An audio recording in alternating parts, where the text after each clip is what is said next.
Hello, I'm Alexandra Sleator, Career Accelerator. And what that means is that I help ambitious, high-performing, gifted professionals to accelerate their career to the next stage so that they do more interesting work, that they don't get stuck in one job, that they have the chance, if they'd like that, to lead others, that they are able to add more value to their firm, and then of course grow their income.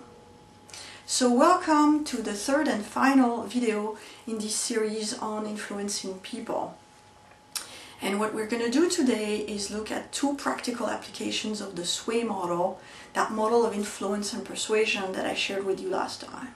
So just to set the scene, let's recap a little bit about how SWAY works. So SWAY is a four-step model, and here is what happens with SWAY. At the first stage, the significant stage, you're finding out about the person's interest in the matter that you want to influence them on, and in particular whether they have a need.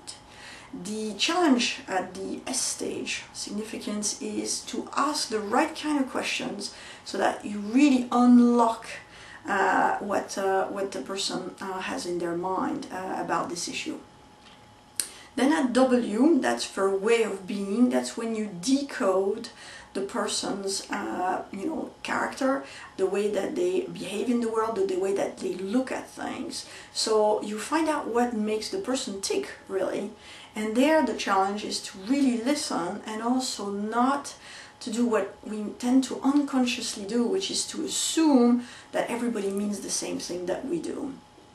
Then at the A stage, that's for adapt, that's when you adjust your communication to suit your audience, leveraging the information, all the rich data that you gathered at the S and W stage.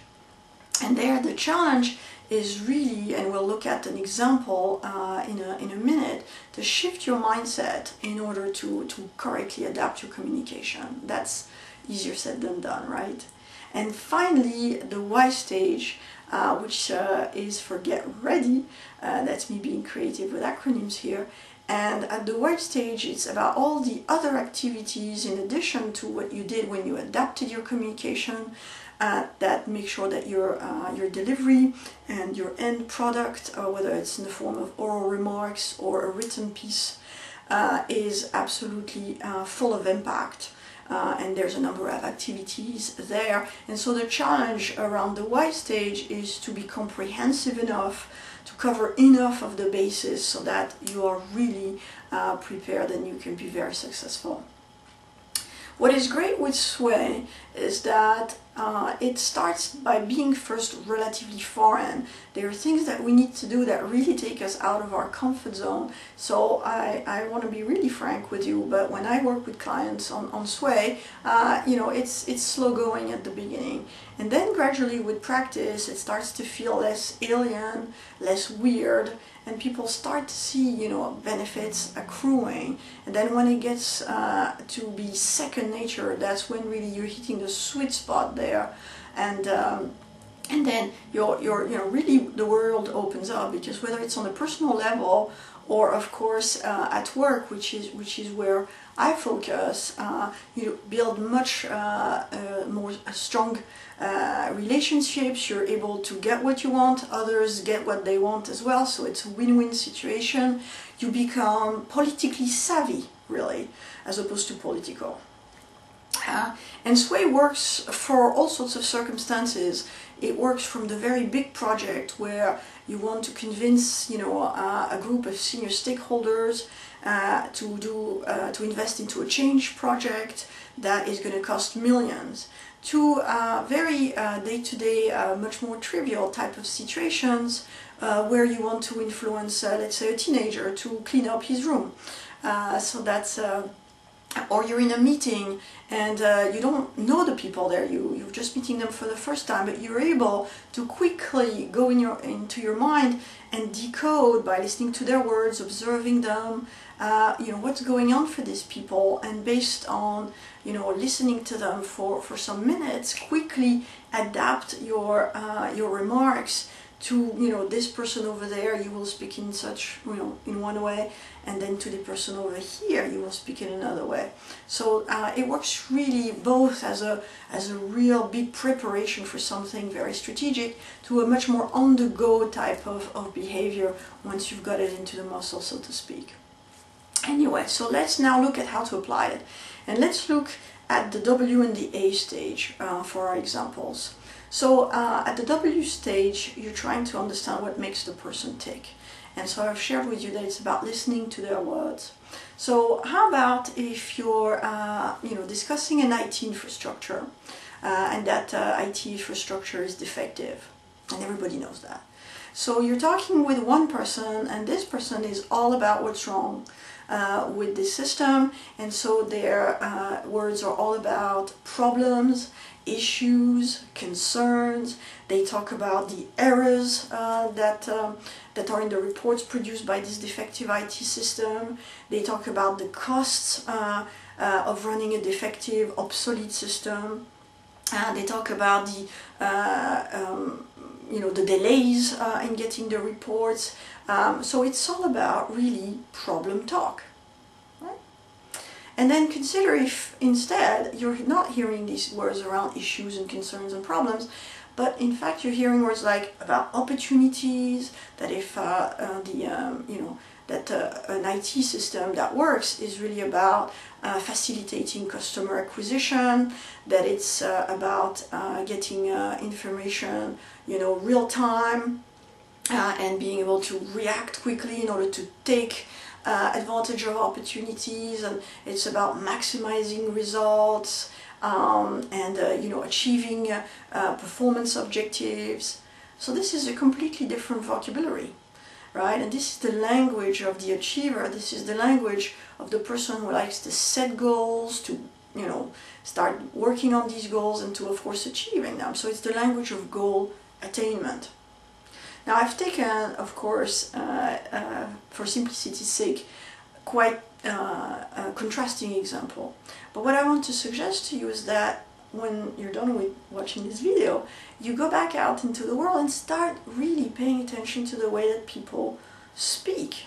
And if you can spot patterns, and what does that tell you about what makes them tick? And you will see that for a given issue, people will process their reality very differently, and that will show up in the words that they use. So, doing this exercise at the office, listen to your colleagues. And if you're, a little group that's working on a project, do you all use the same words around that project? It's likely that not. Of course, some words will be in common, but not all. And so, there's maybe the person who's always going to be worried about the problem. There's the person who's going to want to be perfect about the problem. There is about the project, sorry. There's the one who's going to be in the details. Different people really will approach anything in life depending on how they're built up.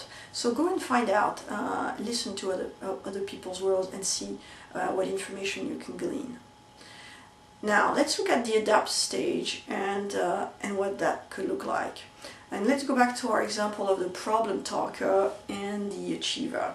So with the problem talker, all it was about was her concerns, and this person hungers for solutions. So your language is all going to be about the reduction in errors, the reduction in the delay, and maybe the elimination, in fact, of that delay. And of course also the reduction in cost. So it's all about solutions, fixes, remediation. It's all about that kind of vocabulary. In contrast, if you're pitching to the achiever, you want to mirror their language around goal attainment, and you want to say that it will facilitate business transactions, that indeed the information will be available real time, and that will be high quality, and that it will therefore facilitate business decisions being taken, whereas now it hampers them. So you will want to talk completely differently to what you said to the problem talker about all the new things, the exciting opportunities that the project will bring about.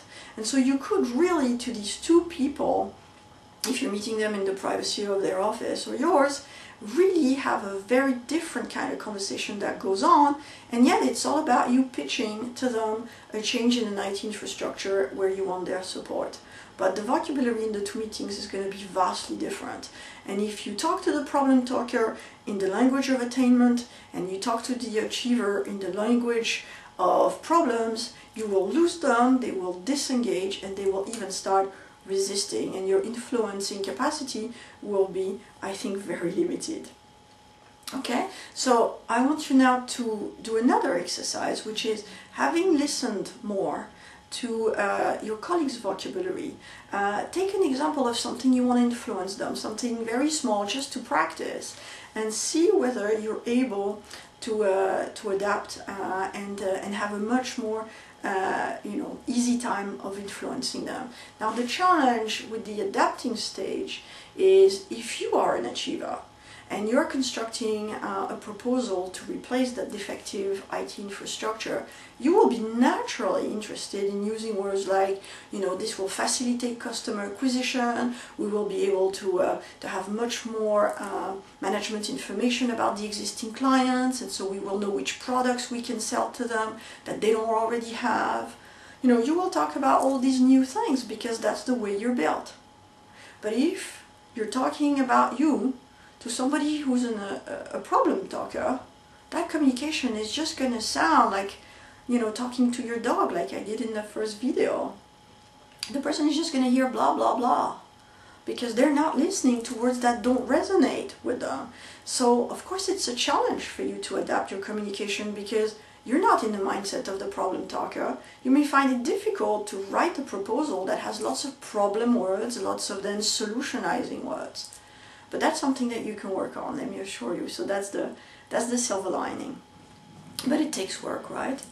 So these are the two examples I wanted to share with you to show you that behind the high level and the concept that underpin the SWAY model, there's very pragmatic, tangible activities around shifting your mindset, around changing your behavior, changing your language, changing your style of communication, around how to engage others to find out what they want, what's going on for them in their mind. And so I wish you very good luck in using SWAY. Of course, I'd be delighted to work more with you on SWAY if you'd like that. So don't hesitate to tell me what's going on for you when you try to adapt that model to your life.